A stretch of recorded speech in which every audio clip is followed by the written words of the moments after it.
the sense of being a you is always trying to get out of something. Yes, either the you that it thinks it's in, or it's trying to get into the you that it thinks it isn't. That it'd like to be. So this agitation, everyone seems to have. And then there's alcoholism, which is to me like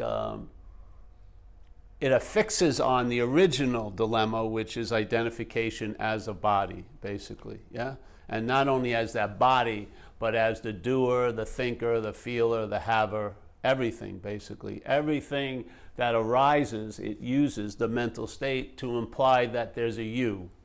Yeah, to me, that's the real bondage. So that's what most people are trying to get relief from: shopping, having sex, jumping off of bridges with bungee cords. We're trying to snap ourselves out of that. Now, alcoholism affixes on that, or that basic opportunity, which is self-centeredness, and then amplifies it. So in other words, some people's self-centeredness would be like an acoustic guitar, and then you put alcoholism electrifies it. Yeah, so it's much more amped out. Yeah, so the solos are really long, like Inagata Davida, 20 minutes of Paul. Boom. It's so as recovery says, the problem resides in the mind, and therefore the mind isn't a thing, but it's a bunch of activities. Yeah. So the problem resides in a bunch of activities. So there's the thought system, there's the perceptual system, which is seeing things, yeah, and then the brain makes a story about it. And then there's the memory banks, which is where these imaginary events of what we call the past are stored, but in fact there was no event in a sense, because like they say now, when you remember something, all you remember is a memory of it. You never go back to the event, maybe because there wasn't an event. So the whole thought system has this memory, these memory banks, yes, that what occurs is they're just like stagnant or frozen thoughts in a sense, yeah? And then there's more thought out ones, which is the activity that's going on right now. But basically they're being used by some kind of intention, who knows what it is, of this little mental state. They're being all used to imply, to insinuate, to assume, to reinforce, to presuppose that you're a long-lasting, independent, separate entity, a thing. Yeah.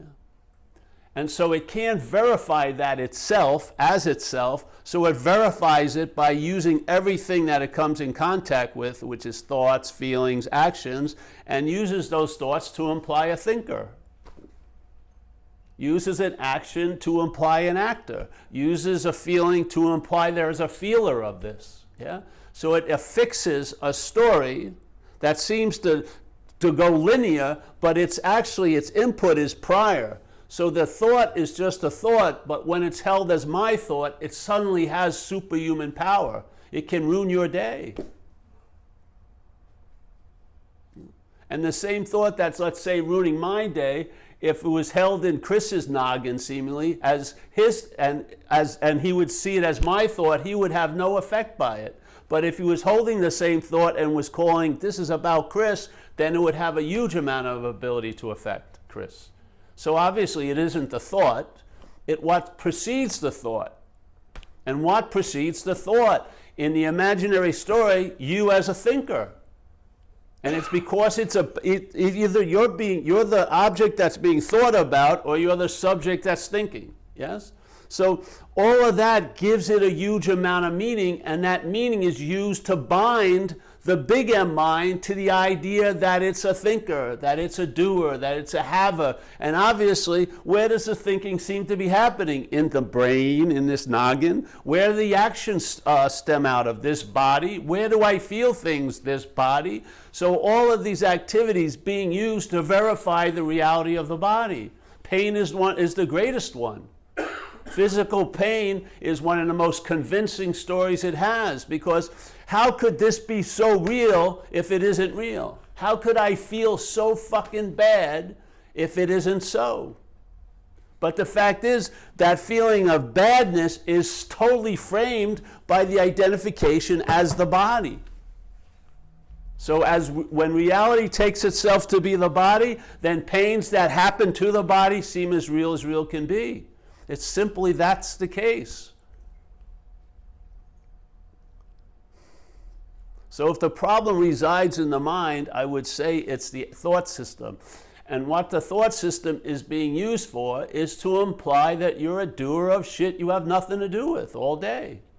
That you're the thinker of thoughts you never could have thought about. All you do is see the thoughts. There's not a thought factory that you own and work on the conveyor line, and you're not making the thoughts. They're basically like a programmed set of thoughts that everyone's, let's say you bought the English version. So we have the English version, so all the thoughts sound, they're in English. Yeah, so we're all here basically downloading from the me cloud just very similar thoughts, and the only thing that makes it different is the strategic placement of nouns. We think, so Mary left me, Sue left me, Cheryl left me, Wanda left me. I still don't see the constant condition that was there when all those other people came and went, which is me. I don't see the role. Yeah, I think it's Sherry. How can I have such bad luck? This has happened to me every time I go out with a woman. Guess what? You seem to be reliving a redo, or like we call in recovery, resentment, which is a re-feeling. Everything here is re. That's all that's happening.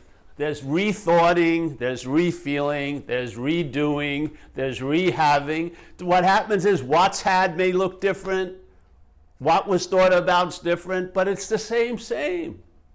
Over and over again, day in and day out. To the point where we're feeling so irritable and restless, and even worse, it's like we're not thawed completely and we're not frozen completely. It's sort of like this weird netherworld where we can watch Die Hard 12 and not question, what the fuck am I doing? Watching this damn movie for the 15th fucking time. There must be an incredible sense of boredom in there that I would allow me to take that shit in all day. You would think you'd put your foot down and said, I've had enough of this fucking shit. But no, keep shoveling it in. I got a few more hours to make it through the day. Because most of us never notice the huge effect of what we call time. It's much more oppressive than gravity is to the body. Time to the mental state is the most powerful influence, because watch when people are driving. All their reactions are based on time. Like if I don't have anywhere to go, I drive on the freeway, I don't see any obstacles. If I have somewhere to go at a certain time, tons of obstacles suddenly appear. You don't put two and two together? I mean, did you just catch it? There should be an app, But see, the obstacles, most of them are perceived. They're not actually so. They haven't constructed an app yet that can capture the insane subjectivity we're all under. It can tell us there is no traffic, but if we really have a place to go when we're late, we're going to see traffic. Yes, what does that imply? It's got to bring some kind of, some kind of, whoops, like a dog when it gets, whoops, some kind of, See, when you're chilled out, it doesn't seem like anyone's in your way. When you have a way to get into, everyone gets in your way. I mean, these are just simple dog shit examples, which hopefully will point, but see, the thing is, on the moving sidewalk of time, these things hit us all day, but we just keep on going. We're just being pushed from supposedly this moment to the next moment. But this moment isn't this moment. This moment is like a moment made up in the bookended by past and future. That ain't the moment. This is a complete mental production. That's why all addicts they want to get out of something, and that's correct, but they're trying to get out of the moment they're not in. That's a mental moment they're trying to get out of. That's a mental story. If they could really just let go, the moment is the salvation. But because we're living on this little interpretive moving sidewalk, we think Monday is more important than Saturday, and we think Wednesday is more important than last Saturday. So we come here, But the here that we come to is chock full of yesterday and tomorrow. And if someone's flipping out here, I guarantee it has nothing to do with Saturday. It has to do with last week or next week. How are you going to, how can you solve an imaginary problem? How? How can you get a salve that you can put on next Wednesday? It's not here. There's not even an arm to apply it on. Where are you going to apply all the solutions that we call these skillful means? We're trying to apply it on an imaginary problem. So that what? The imaginary problem gets a little relief. That's great, it needs some. But the point is, maybe, just maybe, the greatest solution is to realize there is no real problem. Because that takes absolutely no time to get out of. It takes no time to get out of an imaginary place. It's just seeing the imaginariness of it. What will dawn on you is the reality of the seeing. It just comes, it's hand in hand. When you see what you're not, you're going to sense the seeing of what you are. That's what you are, is the seeing. It's going to come one time. Maybe it'll come and come and come, and the mental state will be able to override it, but not forever. It's going to collapse. It's going to collapse, and that obviousness will break through. And when it breaks through, it reveals one very pertinent, clear idea. It's always been that way. In other words, everything I thought, all the shit I thought I had been through, I was never fucking through. It was a dream. It was just like no matter how many harrowing, scary situations are in the dream at night, when you wake up, you've escaped, so to speak.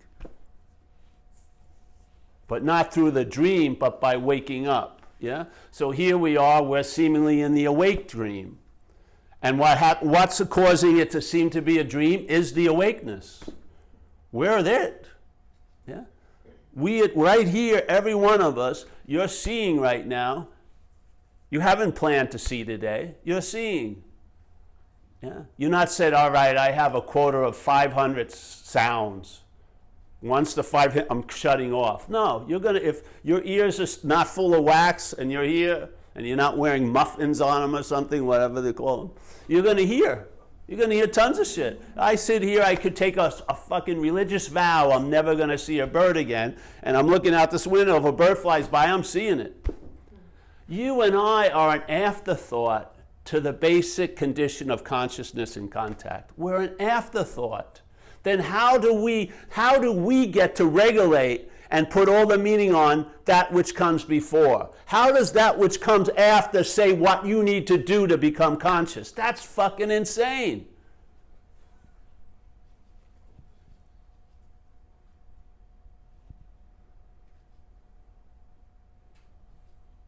It's insane. Look at it. Who is the arbiter of how conscious you are? That which is unconscious. To the fact of what? Being conscious. So now it wants to do consciousness. And it's going to judge you every the way. I don't care how many gods you meet, you'll be the biggest fucking god every time you meet any other god. The god of selfing overrides all other gods. Because you're not going to disappear. You'll be a knower of God. You'll still have the final say.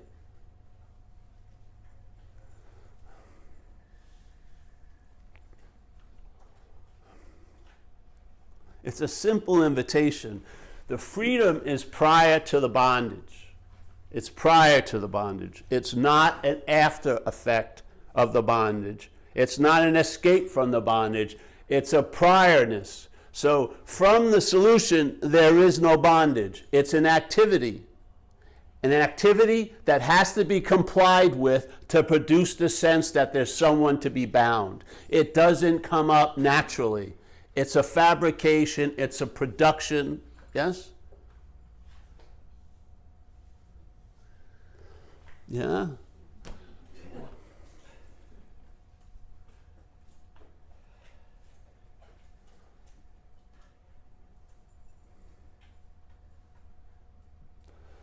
So prior to the seeming bondage, there is no bondage. It's an activity. And you know what? There's a huge role that we are playing in that activity. The only way something that isn't real can seem to be real, it has to seem to be real to what is real.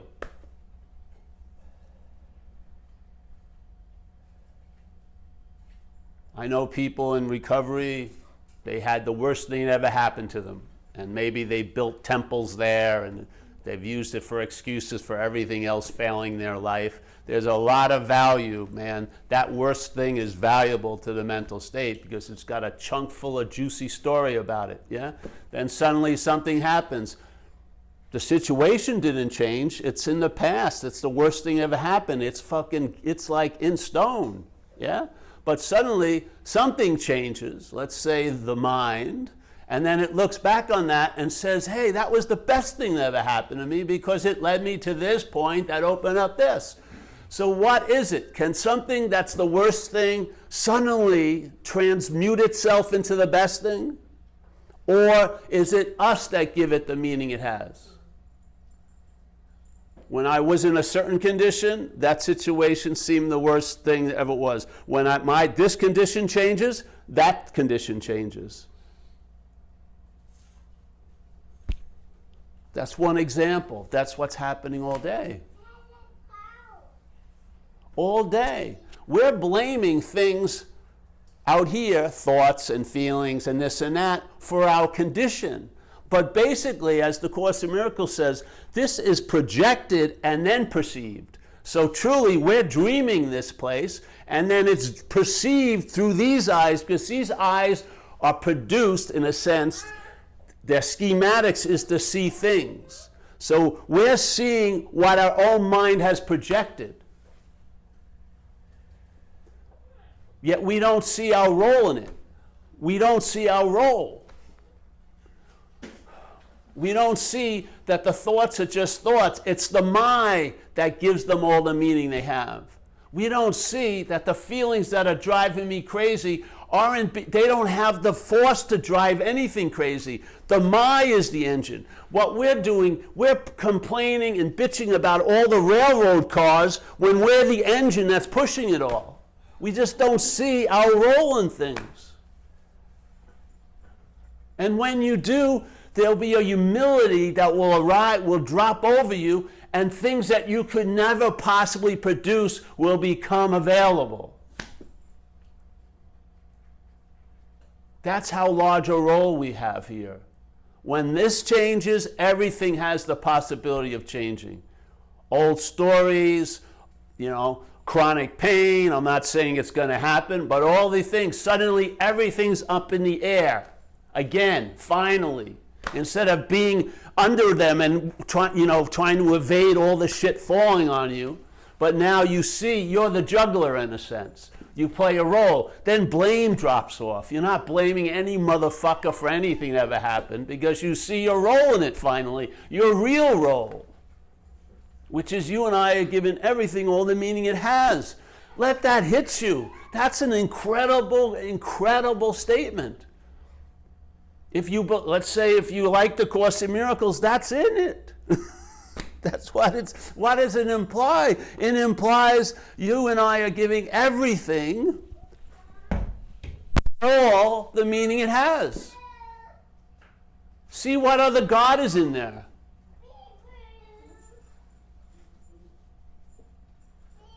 So in recovery, we have an acronym, false evidence appearing real for fear. How could false evidence ever appear real? It has to just appear real to what's real. I've got to believe it. Yes? And if I don't believe it, it doesn't appear real. When I believe it, it appears real.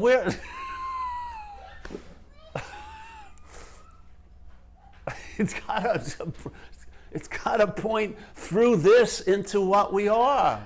Yeah. So this idea, Ramana Maharshi said, here's the state of beingness, let's say. We're in it, the pregnant pause. And then a thought arises, and that thought is a presupposing, it's actually a train of thought, a presupposing of a non-existent thing, which is a beautiful statement because it's not just a supposing of a non-existent thing. When it supposes a non-existent thing, when the mental state supposes a non-existent thing, it's a presupposing. So now you feel like you were the non-existent thing before the presupposing of it. Yes? This is the bondage. An activity that happens here implies it was before. And so therefore what is before, which is us, gets seemingly supplanted with a story of being a body. The presupposing of a non-existent thing is, if you want to look at it as before and after, is after beingness, yeah? The beingness is the context, and suddenly that presupposing implies you're squat and you're the beingness, but as a body. And the body is just a violin the mental state plays in the tune of past and future. That's all it does. It plays its own sonata over and over and over again. All the symphonies are about its wonder.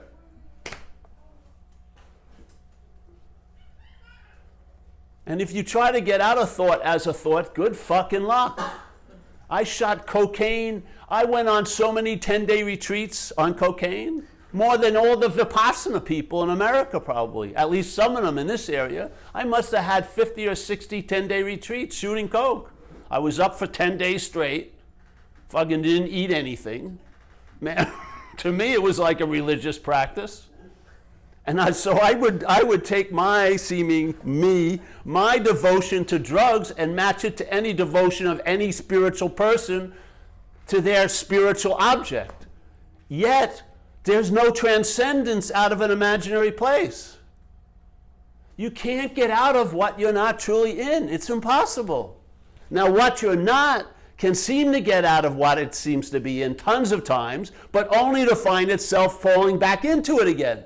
So is that actually getting out of it when it lives in the fear, the constant fear that it's going to fall back in it? Is that a solution?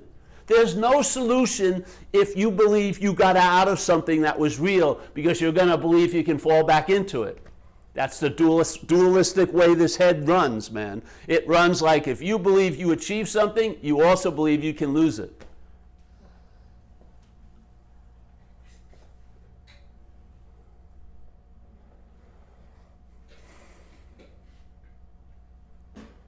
It's almost like seeing the horse in front of the cart instead of having the cart in front of the horse. That's basically it. This place is, in a sense, almost ass backwards. What comes after implies it was before. And in that implying it was before, that which is before seemingly forgets its beforeness and now takes itself to be an afterthought. And then what does it do? Everything suddenly now pays total attention to that idea of being a self. You're all that you're fucking thought about almost all day. If thought was like, breathing air into someone dying, there's been so much fucking air breathed into this dead mental carcass that you have to keep giving it mouth to mouth all day just to make it seem like it's alive.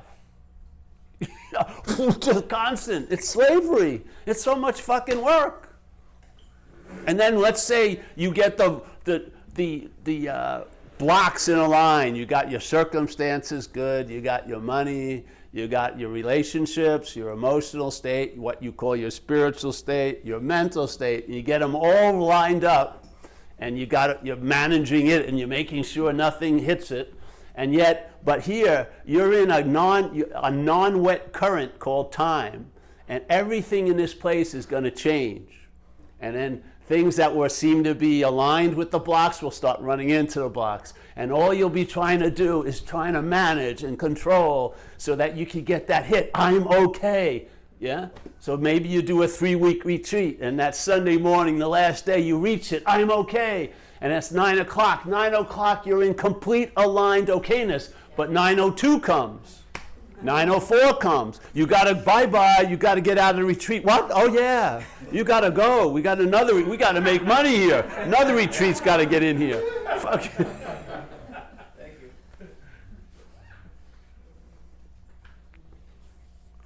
It's not going to happen. You can't. That which is imbalanced cannot be balanced for long. And here we're in time, and for long has a huge influence. Maybe the demands are right now are met. Everyone's chilled out. But 11 o'clock, the bell goes off again. I got to do more. That's what I hate about daylight saving times. 2 more hours of guilt about not doing enough. You know what I mean? It's, fuck, I got to be at the beach till 8 o'clock now? 8:30? Let me see if I can sleep till 12 to shorten the field. I can't stand it anymore. When is this going to end? When am I going to be satiated? When am I going to hit the magical latte where I'll be totally satiated, love lattes, but never need to have another one? When am I going to have that one shot of Coke that will just satiate me, and I'll give all my Coke away to everyone else with the hopes that they reach this level, this homeostatic, completely balanced level of Coke cessation? Yeah? It didn't work. Everything is just more, better, refined. Buddhism is now like turbocharged Buddhism. Don't forget about Buddhism. Join us to extreme Buddhism. What the fuck does that mean? Yeah. Turbocharged Buddhism. Let's get to it. Pump some more miles in Buddhism. Pump, pump, pump. This isn't, see, what we are isn't something you can do yourself into. You can't have yourself into what you are. That's the thing. We are so busily basing all our knowledge on what we can know, but that which we cannot know is what we truly are. Yeah. That which we cannot know is what we truly are. It's the only thing that's worthy of being wanted, is the beingness, because it's complete. It's not of time. It's not going to build up and then diminish. It's always available at all times, right where we are. We're like the fish becoming aware that we're in the ocean. Does it mean the ocean was never there? No, the ocean has always been there, but the fish seem not to be. Even though it was completely immersed, it seemed, which means it appeared to the fish as being true, but it doesn't mean it's true. It means it seems to be true. And it can seem to be false, because we're the final arbiter once again. Not as Paul, but as what we are.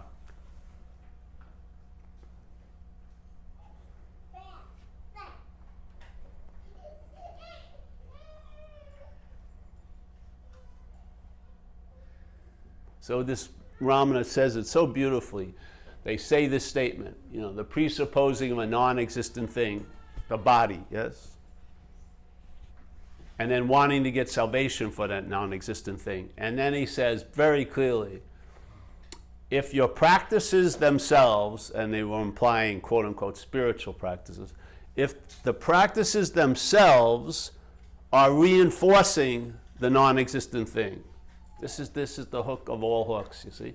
If the practices themselves are reinforcing the non-existent thing, yeah, if that's the case, how could those practices defeat it? It's like when I was,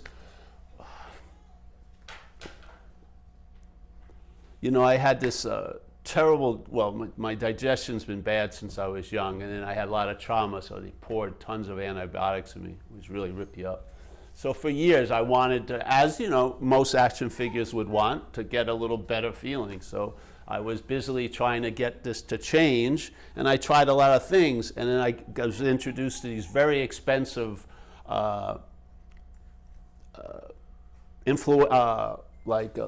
nice bacteria things, bottles in Whole Foods. You could drink them. They were like yogurt or kefir. And they had 8 trillion beneficial flora in them.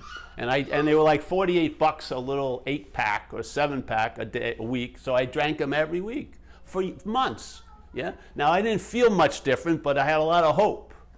So I kept doing it. And then at that time, there was a place called Smoky Mountain Labs in Virginia. You could send your shit, but packaged, obviously. You'd send your shit to them, and they sent you a thing, and you could ask what you wanted checked out. So everyone, of course, is totally fearful of parasites, parasites like that. So I checked all these things, and I couldn't wait to get the returns, but I kept drinking my yogurt or whatever it is called.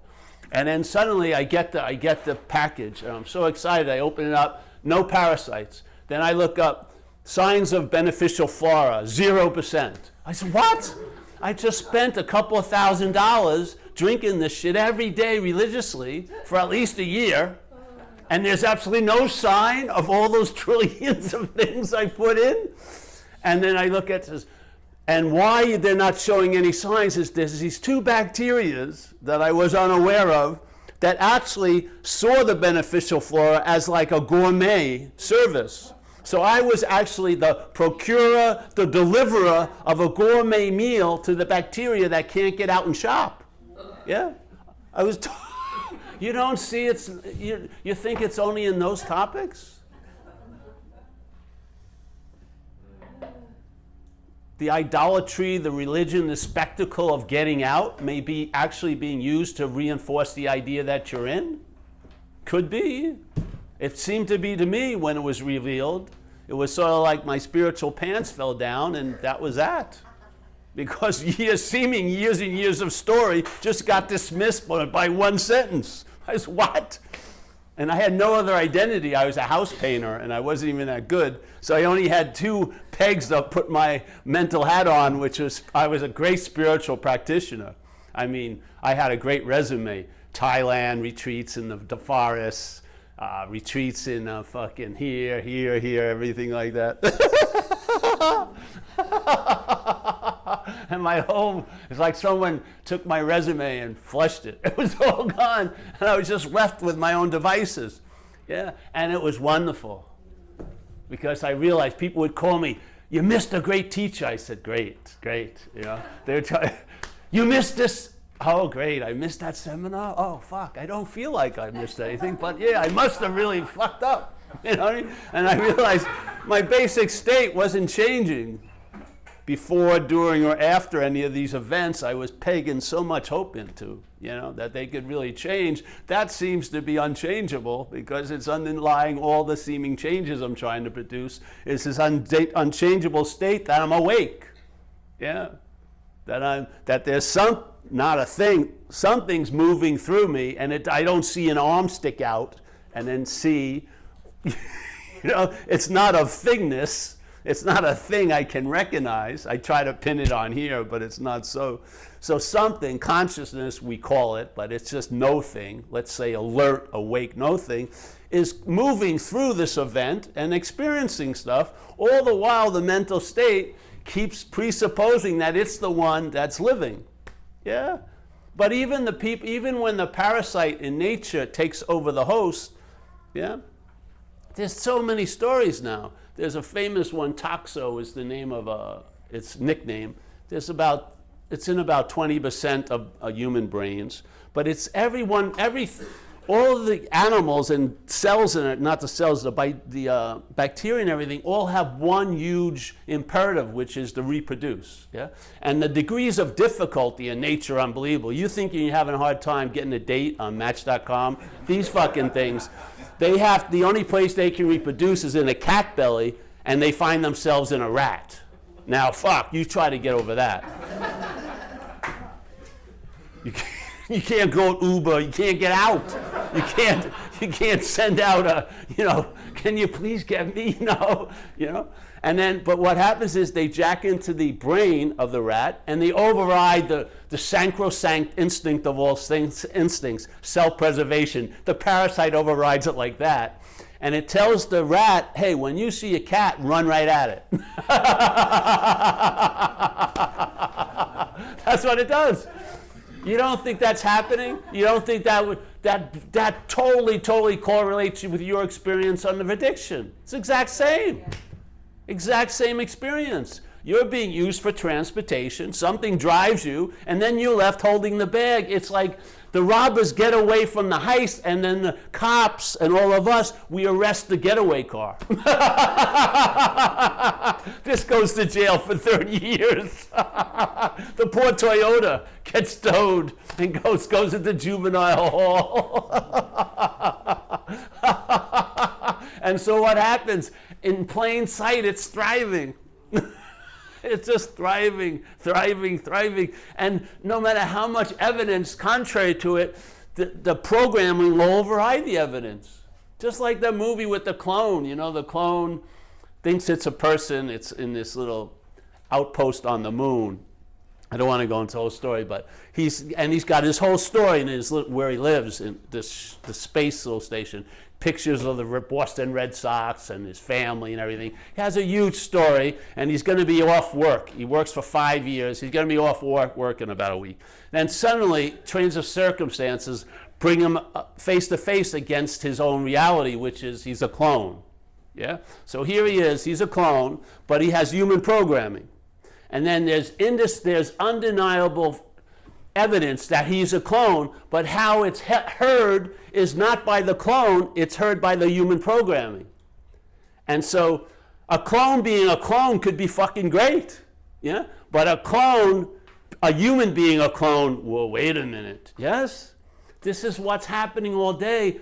That presupposing of the non-existent thing is what greets everything at your front door. It takes the mail in and does its little redactions.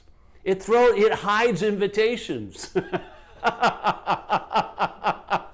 Anything that goes against its little story, it poo-poos and it emphasizes you all day. Yes?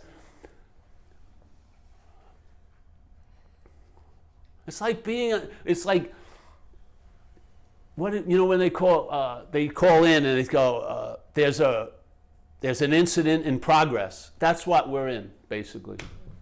See, we think we're going to see the devil as a thing. It's an activity. That's why we're missing it. We're waiting for something to show up. It's not. It's an activity. All are activities. That's all there is. But this verb, the mental state, presupposing it's a non-existent thing, when the mind hears it in a certain way, it takes itself to be the body it's presupposing. Yeah? And then life starts from there. And if life starts from there, what you're going to get is an interpretation of life. Because life itself will intervene on the story of Paul, but an interpretive life will reinforce the story of Paul.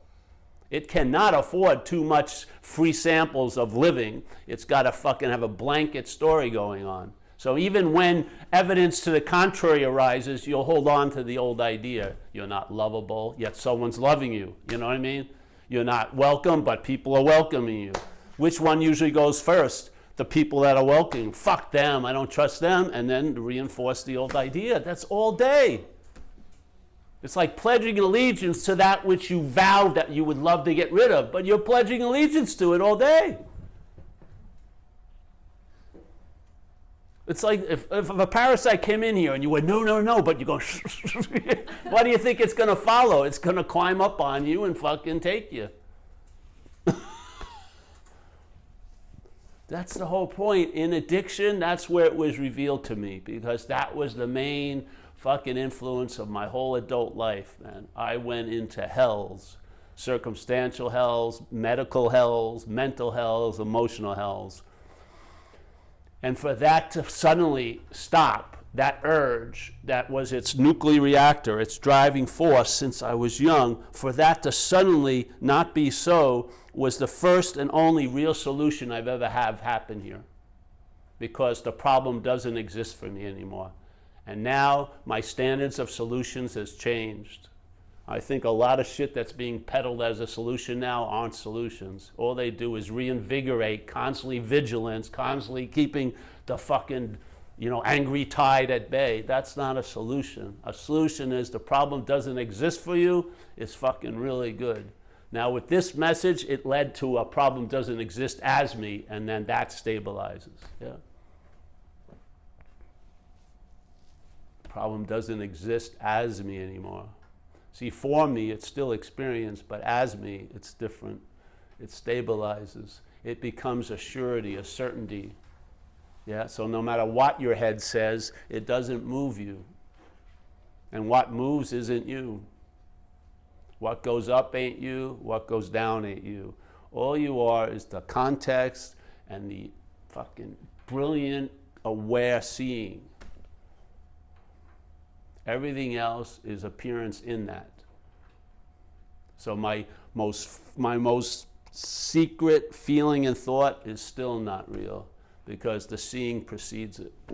everything that's ever been brought up into my attention wasn't brought up by me, but it was brought up in the seeing.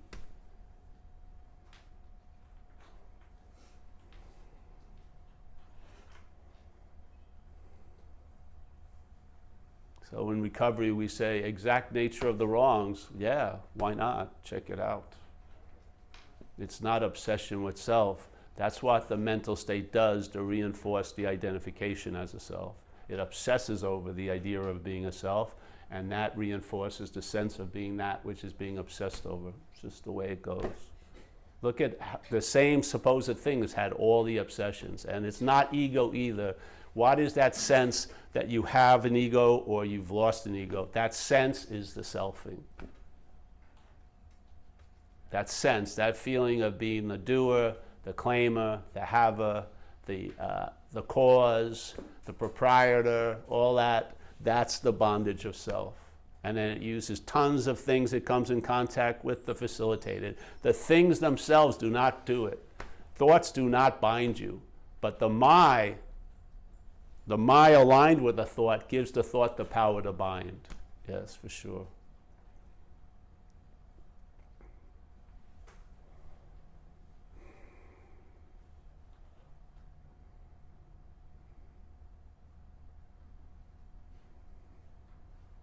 So St. Francis says, what's looking is what you're looking for.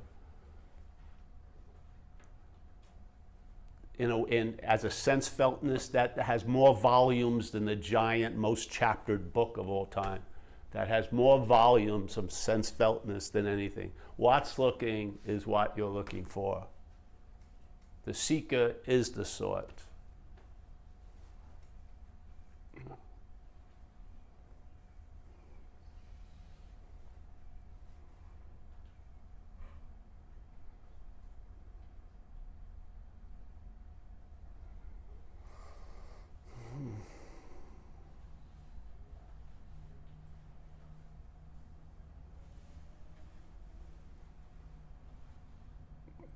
You're jacked up here, don't you? I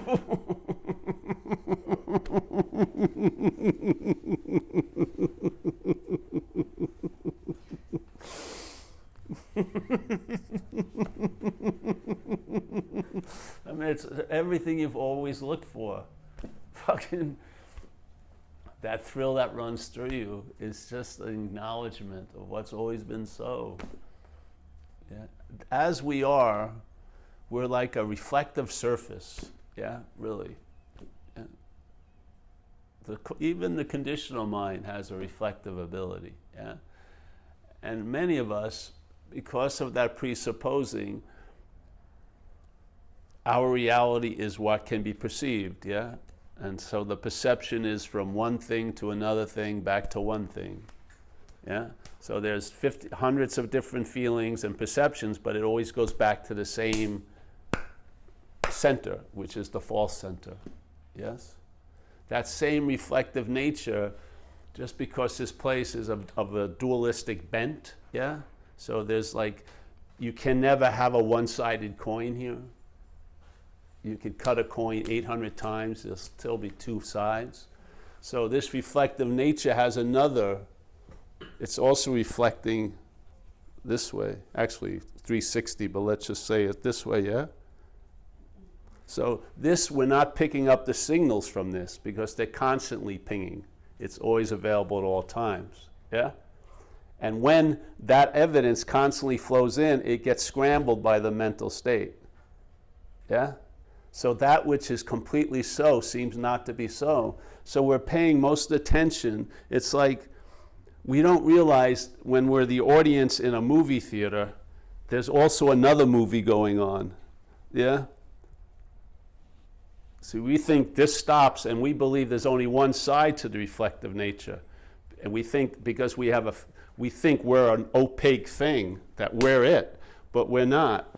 There's also this other aspect of mind that's reflecting infinity. It's reflecting emptiness. It's reflecting brilliance. It's reflecting more space than you can ever imagine. Using the sky analogy is very, very small, yeah? It's happening in all time. So it's sort of like the fish has always been in the water. It doesn't know it's in the water because of its alwaysness, yeah? We don't recognize things that are always here. We recognize things that come and go. Our perceptions, yeah? So this is happening all the time. That's the, whatever you want to call it, that's the spiritual condition, yeah? This opaqueness is the mental state. It's just put this little story that it presupposes it that you're a solid thing and everything starts and stops here, yeah? It's not so, simply. And also, it's not working. Yeah. I mean, how many movies can you watch that you're the star of? As you get older, it's fucking pretty boring. Do you know what I mean? Really. And there's no one else in the audience. At least when you're young, some people may be interested in you. But as you get older, you're in there alone. It's like a porno theater.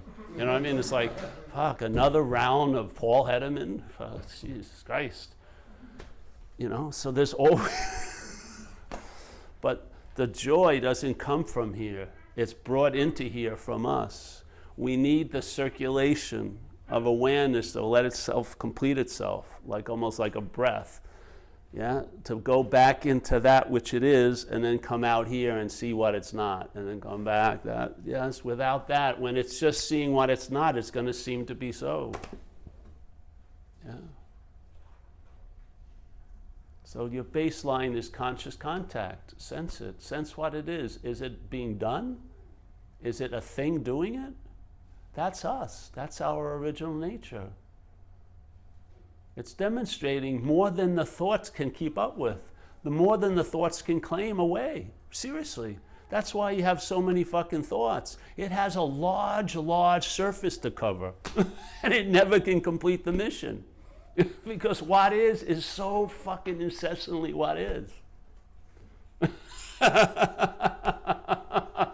It's going to collapse. That's why we have to sleep every day. It's exhausting to set up the scaffolds and the lights for Paul's show, you know?